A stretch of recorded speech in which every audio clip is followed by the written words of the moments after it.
So you've been in this space for a while now. Obviously, you're in it every single day on the front lines.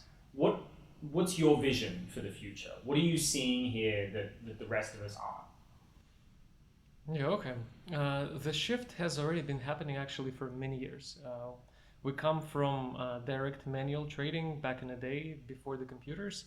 And then I think due to Renaissance technologies, we have started seeing kind of a push for more automation, automated strategies, quant strategies. That's where all the quant finance field comes from those days. And what are we seeing now? We're seeing yet another push for more automation. So we went from only quants might be able to do some strategies to now everybody's running bots and now AI is entering the field. So why is the push for automation even happening? First of all, of course, it's finding the edge, right? The AI or any other system is able to scan way more market data, might find something that a human would miss because we as humans, we only think in 3 dimensions. Like a smart human might be able to take 6 different parameters in their head and then output something. But when it comes to a machine, then it's quite unlimited.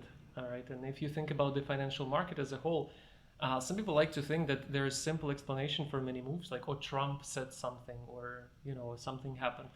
But when you look down deeper, there is much more data that is coming in that is forcing people to make financial decisions. Right.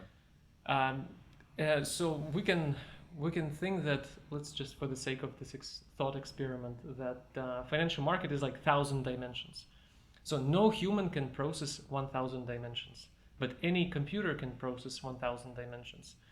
So of course, like when we want to find and continue to find real edge, we do want to move closer to automation by the machine. But that is not the only reason we want to do that. We also want to do that because the primary reason, or one of the primary reasons why people fail in trading and financial decisions, is because of emotions. If you're trading and you're winning like a little bit, you immediately want to take this profit. You want to close the position. Of course, yeah. Right, but when you're losing, you want to sit down there and hope that the position is going to reverse, which it often doesn't. And when we look at statistics, humans are actually extremely good at predicting where the price is going to go. The average statistics is 67% average accuracy on trading, but 90% of traders still lose. So why? And it's because their wins are super small and their losses are extremely big. So that's where you have the P&L line kind of sloping down. Now let's talk about, okay, so what's, in my opinion, likely to be the next thing that's going to happen with the market, where it's sort of happening right now, right? It's the AI, it's entering the field. In my personal opinion, it's not going to be LLMs, which are going to be dominating the market. It's not going to be ML, so traditional machine learning. We tried both, we experimented with both. They tend to overfit, tend to put too much attention to events in the past which don't matter to the current market. So in general, yes, you are able to still derive really profitable models from them, but they're not going to be, the ultimate market money-making machine. Look at like cyberpunk future, right? We imagine these huge systems, AI systems, and they just compete against each other in a financial market. That's, I think, is what's going to happen, but they're most likely going to be built based on reinforcement learning. In our experience, in our experiments, what we see is that the only system that can continuously produce edge and continuously adapt is the neural network that is continuously learning. And the only continuously learning network that we have currently, the architecture, is the reinforcement learning system. So that's what I imagine it to be. It's a bunch of different companies or people developing their own reinforcement learning system at home in big companies and then launching them against each other. What I also see is that the behavior of the market will completely change.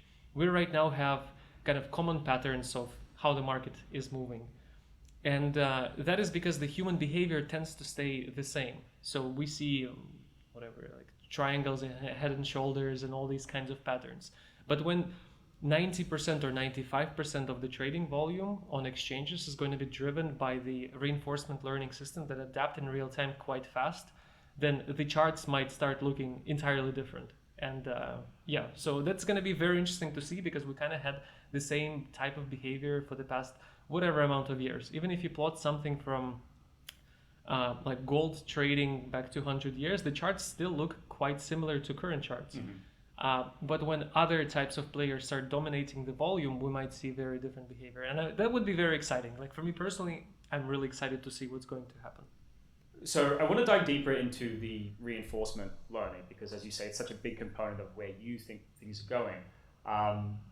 For those who are unfamiliar with the term or the application of that, are you able to explain a little bit more in terms of technicalities and what that actually means? Yes, absolutely. A reinforcement learning system would always try to optimize for a certain objective. And there are many, many different types of algorithms that we're using for reinforcement learning. Not only us, but everybody. To get deeper into technicality would mean that I would need to get deeper into one particular model. My favorite one is GRPO. And there is honestly no simple way of explaining it. Actually, probably I can talk a little bit about PPO. And at the fundamental level, there is space. So this space, the environment, and then there is the actor. And the actor is usually that reinforcement learning system. At each time step, so it's called like Markov decision process. At each time step, new information comes in, that is your environment. So the agent, because people now familiar with agents, so let me use the word agent. Sure. So the reinforcement learning agent is receiving the information from the environment, so the surrounding environment, and the information about itself, so its personal state. And then based on this information, he's trying to optimize a certain objective. So in case of the financial market, that would be making more money, right? At every single point at time, the reinforcement learning agent is taking a little bit of the information of what it has done and what the environment was at that t+1 state.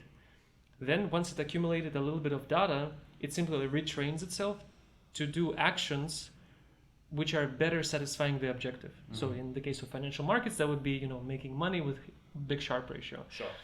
But to explain to the audience a little bit better about reinforcement learning, I will bring out, I think, my favorite example from reinforcement learning field. It is a paper done by OpenAI. And many viewers might know how OpenAI cracked Dota 2, a famous online game.